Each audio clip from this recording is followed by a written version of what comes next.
बंद कर। डिस्कनेक्ट हो गया था अभी बीच में, दोबारा बताती हूँ कि स्मोकिंग से क्या होता है, विड्रॉल सिम्टम क्यों होते हैं। क्योंकि जब आपने पिया तो हमारे रिसेप्टर्स उससे भर गए, हम हैप्पीनेस आ गई, तो ब्रेन ने सोचा ज़्यादा हैप्पी ना हो जाए, उसने बनाने बंद कर दिए सेम हार्मोन्स जो हमारे शरीर में खुद बनता था। एंडोर्फिन्स बनते थे, वो बनने बंद हो गए। मॉर्फिन जो होता है, उसी मॉर्फिन से जो खुशी आती है अफीम से, वो हमारे शरीर में बनते हैं।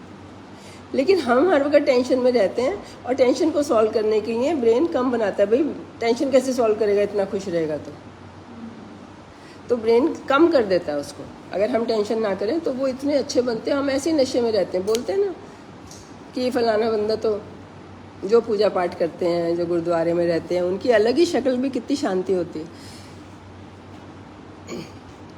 वो सब कुछ भगवान पे छोड़ देते हैं। तो अभी मैं स्मोकिंग बता रही थी। तो जब हम नहीं पीते हैं तो वो रिसेप्टर्स खाली हो जाते हैं, तो फिर मैसेज ऐसे जाता है कि टेंशन चल रही है, रिसेप्टर्स भरे नहीं है, ब्रेन जो है हैप्पीनेस के हार्मोन बना नहीं रहा है, तो हम रेस्टलेस हो जाते हैं। उसको हम 1 घंटा जैसे तैसे झेलते हैं। स्मोकिंग से सिर्फ 1 घंटा आप ठीक रहते हो, फिर आप 2 घंटे झेलते हो, नहीं पीना नहीं पीना नहीं पीना। लाइफ में बस एक ही एम रह जाता है, नहीं पीना नहीं पीना नहीं पीना, और आपकी बला से कुछ भी हो, है ना। क्योंकि आप तो अपने को ही नहीं ठीक रख पा रहे, लगता आपको है कि लोग तंग कर रहे हैं, और फिर आप पी लेते हो कि नहीं गुजारा मेरा। तो ये दूसरा नुकसान कि आपका लाइफ का कोई एम ही नहीं बन पाता सिवाय इसके कि स्मोकिंग नहीं करनी मैंने, और जैसे तैसे अपने काम पूरे करने। कोई भी ड्रिंक भी करता है, जिसके भी एडिक्शन होता है, उसका एक ही लाइफ का एम रह जाता है कि मैंने नहीं करनी। वो खुद ही सोचते रहते हैं मैंने नहीं करनी। कोई भी नहीं चाहता कि मैं सरप्लस पी लूँ, भाई हर पौने घंटे बाद पीऊँ, हर 1 घंटे बाद पीऊँ। वो 2 घंटे बाद पीता है तो 1 घंटे ठीक रहता है, 1 घंटे तंग रहता है, फिर 1 घंटे ठीक रहता है, 1 घंटे तंग रहता है। किसी दिन सारा दिन छोड़ता है, उस दिन किसी का सर फोड़ता है तो नुकसान है। तो मैं एक दवाई देती हूँ कि ये आपको शांत रखेगी, और उसमें बिल्कुल कोई नहीं हो। मतलब हज़ारों की छुड़ा चुकी हूँ मैं।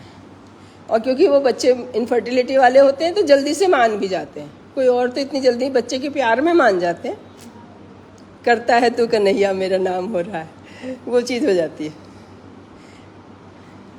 मेरे हस्बैंड कहते हैं ऐसे कहाँ कोई मान जाता है तुमसे।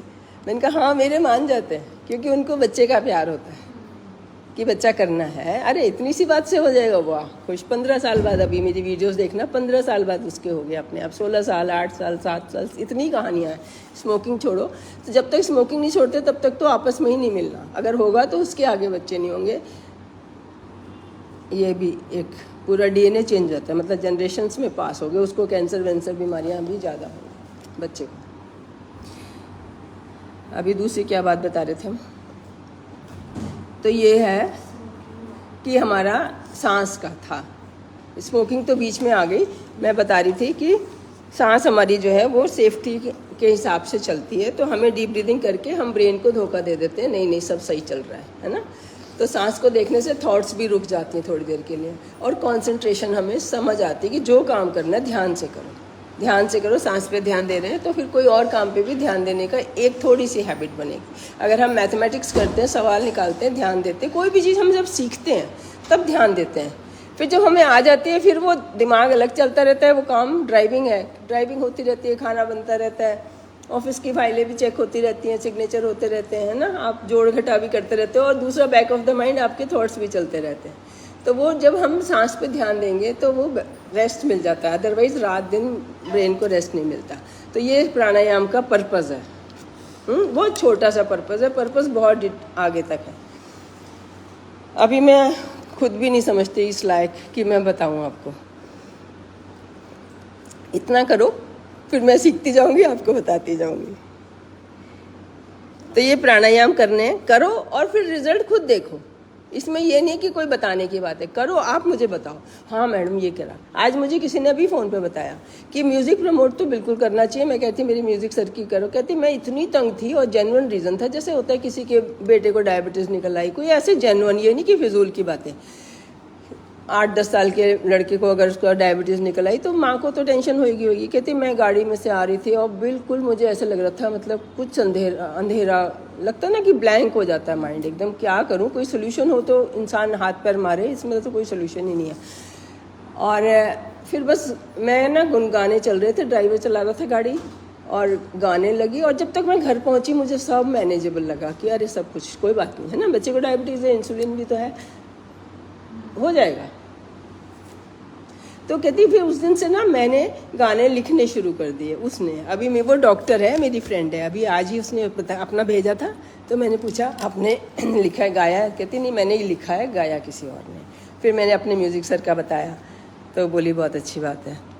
बहुत कम लोग लिखते हैं, है ना, और हमें फ्री में मिलने की और फ्री में यूज़ करने का म्यूज़िक आदत पड़ चुकी है, क्योंकि ये लोग तो एकदम संतों की तरह होते हैं, छिपा के रखते नहीं अपनी कला, उनको तो चाहते हैं घर घर में बजाएं। मेरे म्यूज़िक सर कहते हैं बस मेरा लाइफ का एम क्या है, मेरे गाने घर घर में चलें और मैं अच्छा लिखूं, ज्ञान का लिखूं। और इन्होंने भी यही बताया जो आज बोली अगर हम पैराग्राफ लिखते हैं वो कोई पढ़ता नहीं है और बहुत लंबा लिखना पड़ता है। वो गाने में कबीर जी क्यों दोहे लिखे, अगर लिखने लगो ना वो बात एक खास ही सिचुएशन में, कोई कहेगा ऐसे थोड़ी, उसके इतने सारे इफ एंड बट होते हैं, है ना। कोई भी बात, कोई भी सेंटेंस छोटी सी लाइन में, और जब ये दोहा बनाया जाता है इसमें बहुत कुछ कवर हो जाता है, क्योंकि दूसरा जना फिर एक्सप्लेन करता है उसको, अगर नहीं किसी को समझ आता तो।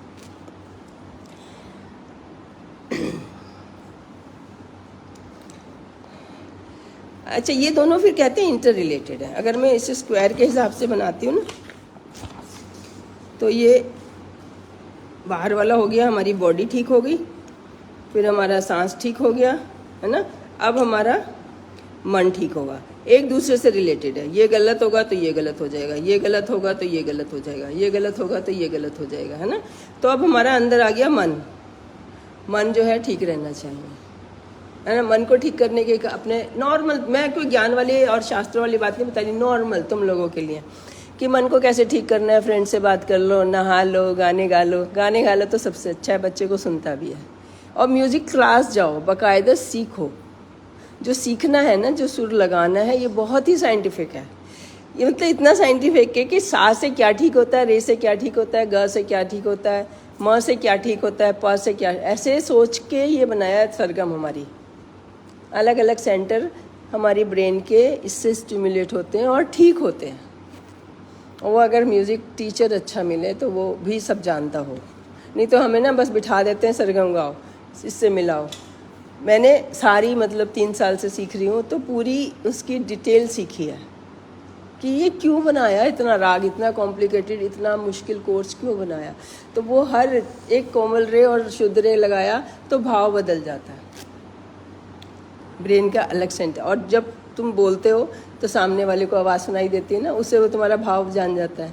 तो वही तुमने कौन सा रे लगाया, कौन सा म लगाया, कौन सा ध लगाया, उससे तुम्हारी वॉइस में वो भाव हमें दिख जाता है। समझ आई कितनी अच्छी बात है। हम कैसे जान लेते हैं। अब बोलने वाले को भी सुनना चाहिए वो।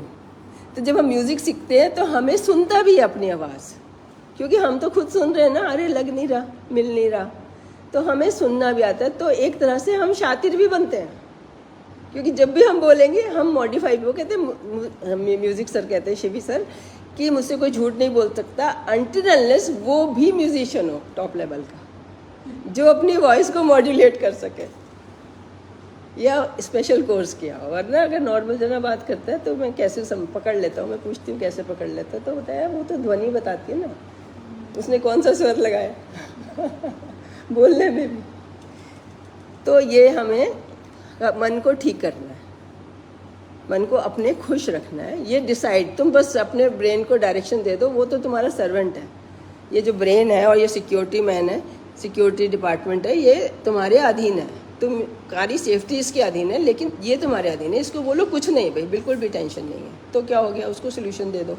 ये विवेकशीलता होती है। जो हमारा फ्रंट होता है ना, ये माथा जो होता है, ये 20-21 साल की उम्र में ग्रो करता है, जो कि विवेकशीलता होती है। बिल्कुल सारे 360 डिग्री सोच पाता है, ये भी कर सकते, ये भी कर सकते, ये भी कर, वरना बस सीधा। एक होती है वर्म साई और एक होती है ईगल साई।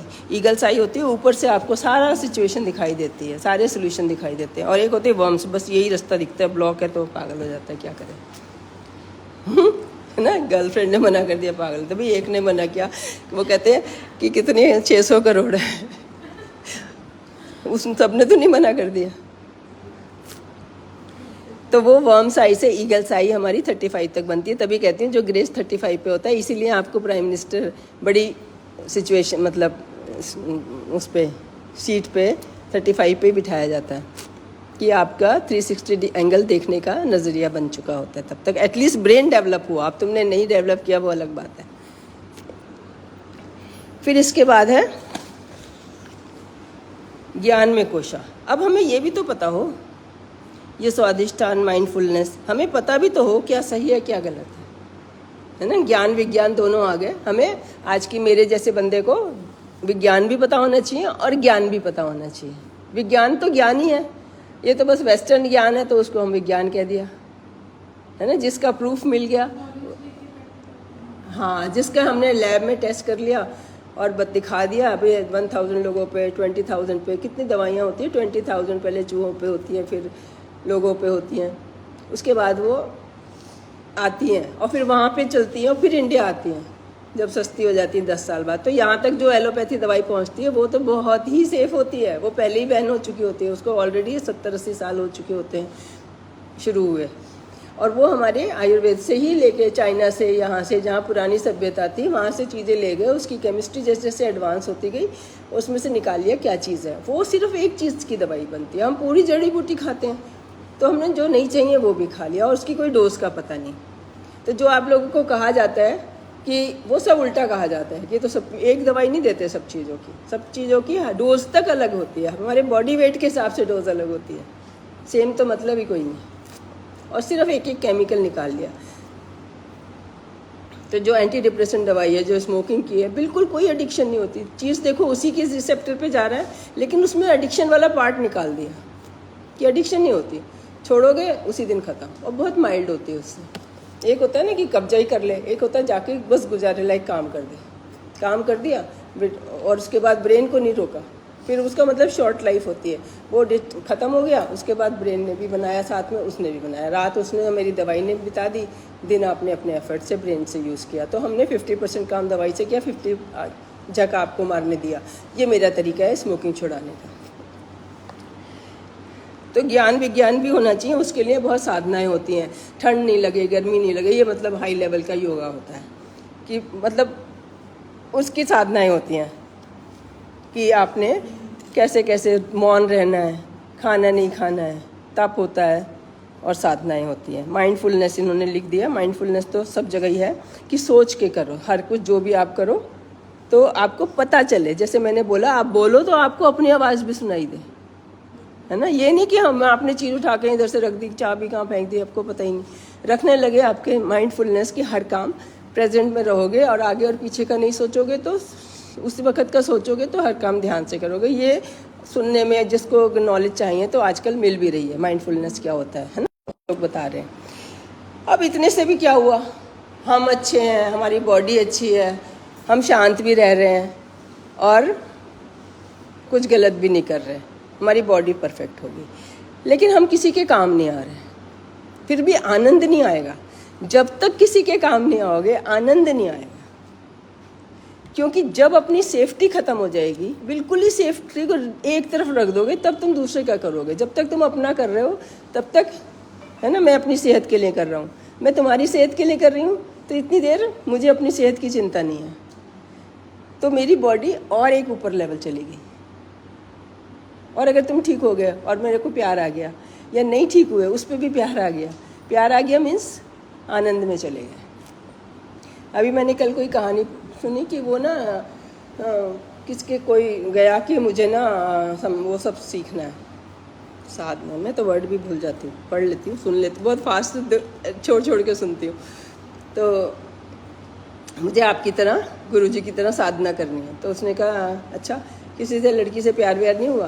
कहते नहीं इन चक्करों में तो मैं हुई नहीं, किसी से भी नहीं हुआ। कहते नहीं मैं हुई नहीं जब इस चक्कर में, तो मुझे कैसे हो जाएगा? बोले फिर भगवान से तो क्या ही होगा। तो पहले तो भगवान के बंदों से होगा, है ना। तो जो मुझे वो लगता है, मुझे तो ऐसा लगता है, मतलब मैंने तो भगवान को अपना फ्रेंड ही बनाया हुआ है कि वो फ्रेंड ने इतना सारा काम मुझे दे दिया करना है। अब मैं उसको जवाब नहीं दे सकती कि मैं नहीं करती। कोई मुझे इस बिल्डिंग को ऐसा बनाया हुआ है, कोई यहाँ पे रोता रोता आ जाए उसको तो संभाल नहीं है मैंने। वैसे भी कोई आ जाता है कि मुझे पता ही नहीं चला, मैं अपने घर से ना बस बिल्कुल बेहोश सी थी, यहाँ पहुँच गई कि आपको जाके बताऊँ तो मैं इस मुसीबत में फंसी हूँ। मतलब मेडिसिन, बीमारी से कोई मतलब नहीं, कोई घर की प्रॉब्लम, कोई जेवर लेके आ गए कि डॉक्टर साहब सब कुछ ले लो बस जहर दे दो, ऐसे आ गए। वो मेरे पास आए ना, उन्होंने अपना दुख मतलब सीक्रेट अपना मुझे बताया, तो भगवान ने उसको मेरे पास भेजा। अगर मैं ऐसे जवाब दिया तो मैंने अपने दोस्त को जवाब दे दिया।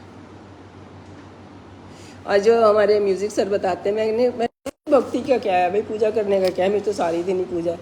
बोले नहीं, वो होता है कि तुम जिसको आदर्श मानते हो उसके साथ टाइम स्पेंड करते हो ना, दोस्त के साथ। अगर आप मुझे समझा रहे थे कि अगर आप दोस्त मानते हो तो दोस्त के साथ बैठते नहीं हो कभी कभी।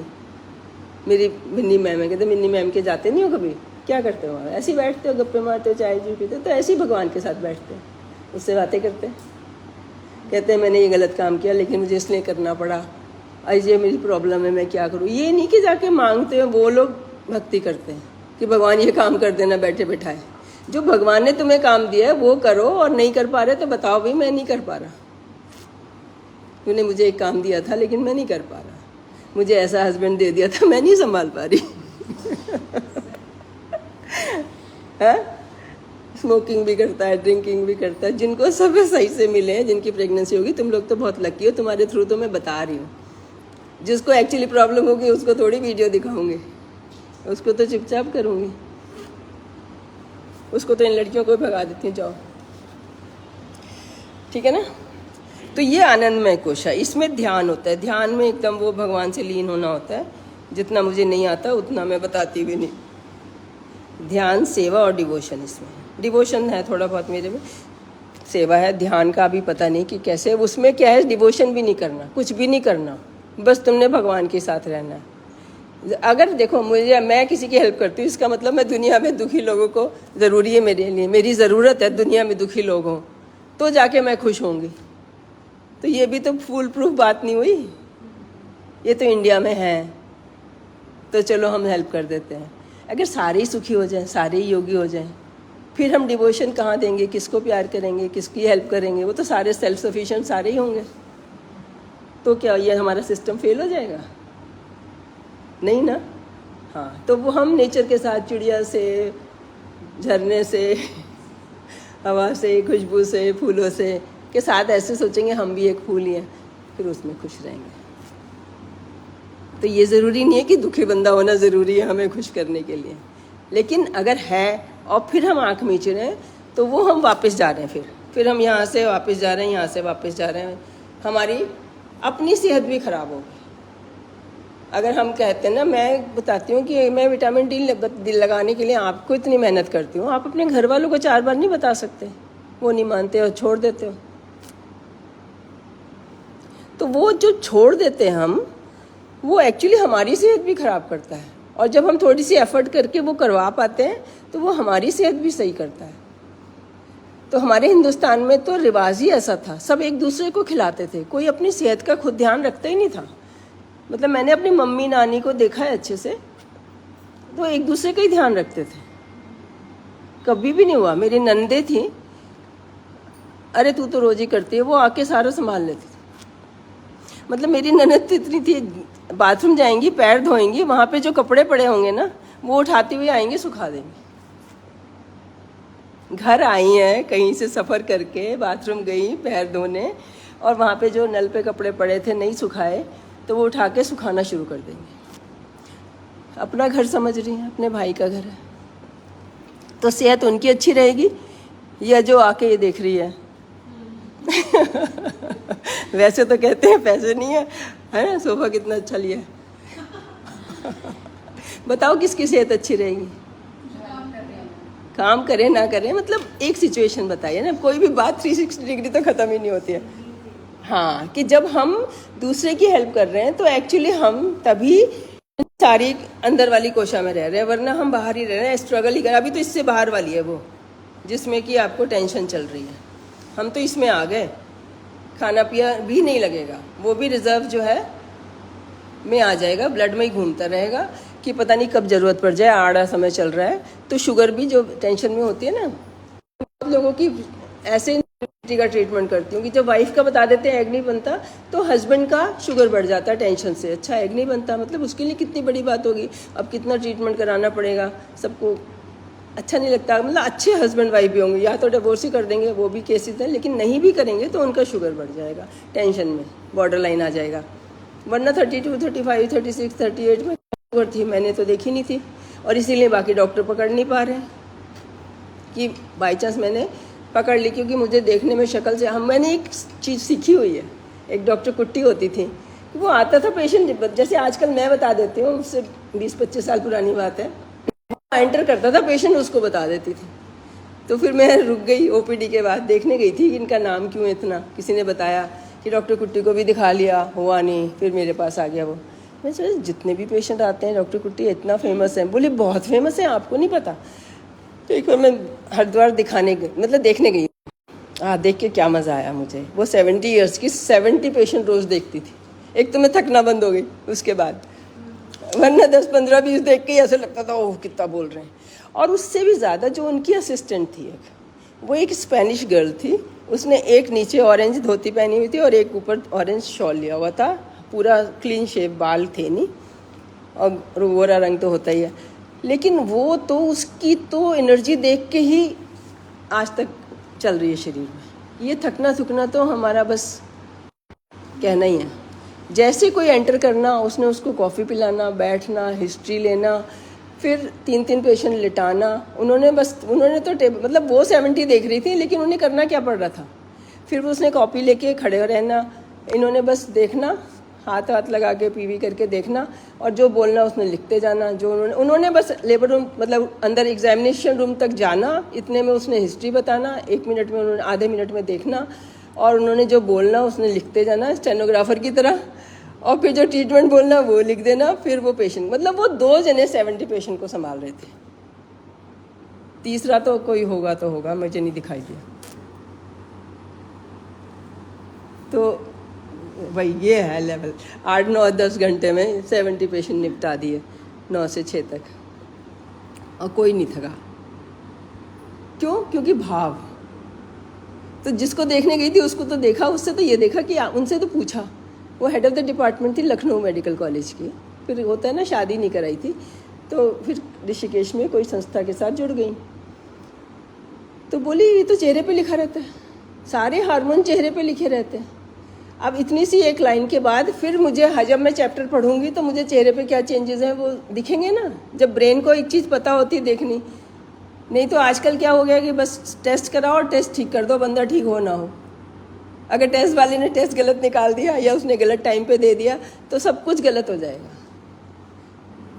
जैसे AMH है और थायराइड है, थायराइड रोज अलग आता है, AMH इतना लगाते हैं, कभी 0.5 आएगा, कभी 5 आएगा, कभी 3 आएगा, कभी 2 आएगा।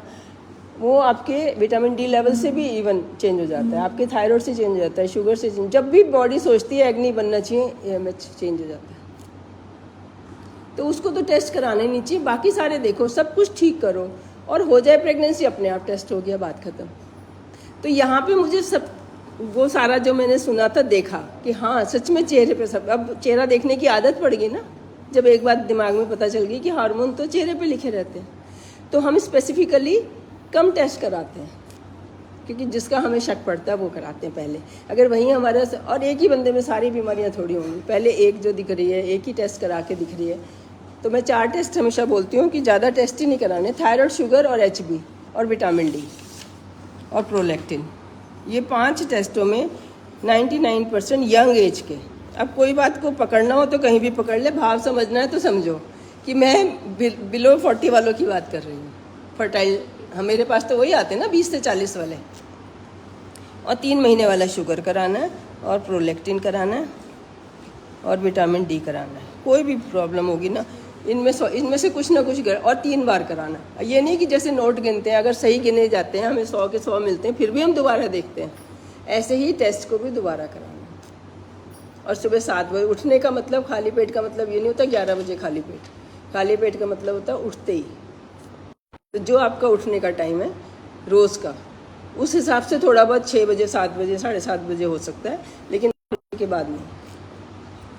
अब बहुत सारी बातें हैं सेहत के लिए। विटामिन डी बहुत इंपॉर्टेंट है, हवा धूप पानी बहुत इंपॉर्टेंट है ना, जो कि उसमें माना ही नहीं। जब पहले उन्होंने ये 5 कोशा बनाई कि उसमें तो उन्हें ये तो पता ही नहीं था कि हवा धूप पानी के बिना रह लोगे तुम।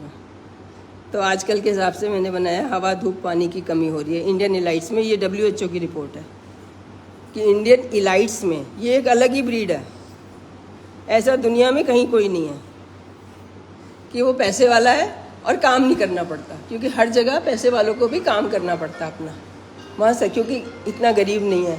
और या बहुत गरीब है तो सारे ही काम कर रहे हैं, या फिर अमीर है तो सारे ही अमीर है तो सारे फिर काम कर रहे हैं, उनको सर्वेंट मिल ही नहीं रहा। अब इंडिया में जो इंडियन इलाइट्स हैं उनको क्या है कि पैसे हैं खाने के लिए और काम करने के लिए काम वाली है, तो उनका बैलेंस बिल्कुल बिगड़ रहा है। वो AC में बैठते हैं, नमक खा लेते हैं, खाना पुराना 100 साल पुराना खा रहे हैं और एडवांटेज आज के ज़माने का ले रहे हैं, मतलब लग्जरी आज के ज़माने की ले रहे हैं। गाड़ियों में जा रहे हैं, AC में रह रहे हैं, टेस्टी खाना खा रहे हैं। जैसे अकबर रहता था, कभी अकबर रहता था तो उसको भी डायबिटीज़ थी, उसके भी बच्चे नहीं हो रहे थे, वो भी पैदल गया था तो हो गए थे ना। हाँ, कहानी पढ़ना, वो पैदल कहाँ पे साधु के पास गया, ठंडी जगह में गया, चल के गया, नंगे पैर गया, तो उसका शुगर ठीक हो गया होगा, तो उसको संतान मिले। और फिर जो साधु संत थे वो कभी ये नहीं कहते थे आपके एग नहीं बनता, वो कहते जा बच्चा हो जाएगा तो अच्छा हो जाएगा, दिल ठंडा होके आता था वहाँ से। तो हमारा सेफ्टी मैकेनिज़्म रुक जाता था तो एग बनना शुरू हो जाता था, जो नहीं भी बन रहा होता है। तो ये आज मैंने ज्ञान और विज्ञान मिला के आपको बताया। योगा डे है ना कल, तो आज फर्ज बंद है, निकल गया और है कल था ना, कल नहीं परसों, हाँ, तो उसके बाद संडे यही आया ना। मैं कल सोच रही थी 24, लेकिन 21 को निकल गया। हाँ, वो सबसे गर्म दिन होता है ना, 21 जून सबसे गर्म दिन होता है। एक बार अभी 7 साल पहले जब ये लाइव नहीं था योगा डे, तब शुरू हुआ था, उसी साल समझो शुरू हुआ था। ओहो, मैं जहाँ योगा थे मुझे भी बताना है प्रेग्नेंट लेडीज़ के लिए, मतलब ये लोग बाकियों के लिए बता रहे हैं और मैं जाके कहते हैं आपको फिर पहले से कहना चाहिए था, अभी तो सब शेड्यूल्ड है, अभी तो नहीं चेंज हो सकता। तो मैंने सोचा नेक्स्ट ईयर बताऊँगी, नेक्स्ट ईयर से ये लाइव आ गया, तो मेरा जो हुड़क थी यहाँ निकल गई।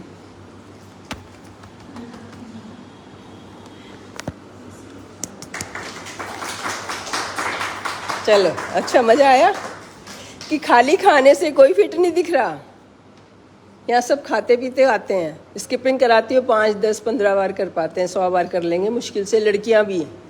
और वेट आइडियल देखो, हमारा आइडियल वेट, मतलब आजकल जो है वो तो अभी किताबों में है ही नहीं, वो तो लिखनी पड़ेंगी किताबें। अभी जो आजकल जो तुम लोग ऑडियंस बैठे हो जिनके लिए क्लास है, उनकी बातें तो अभी किताबों में आई नहीं इकट्ठी, एक एक करके पीसमील में WHO बता रहा है, जो मैं पढ़ लेती हूँ और फिर उसको अप्लाई करती हूँ। विटामिन डी सबके लगवाना है, 100 बातों की एक बात, वरना तुम उनकी सेवा करते रहोगे, अपने घर के बड़ों की, जो सारा दिन अंदर रहते हैं। आज एक्सरसाइज बतानी है तो बता दो, अभी नेक्स्ट वीडियो में बताते हैं। Bye, thank you everyone for watching. कितने लोग देख रहे हैं हमें।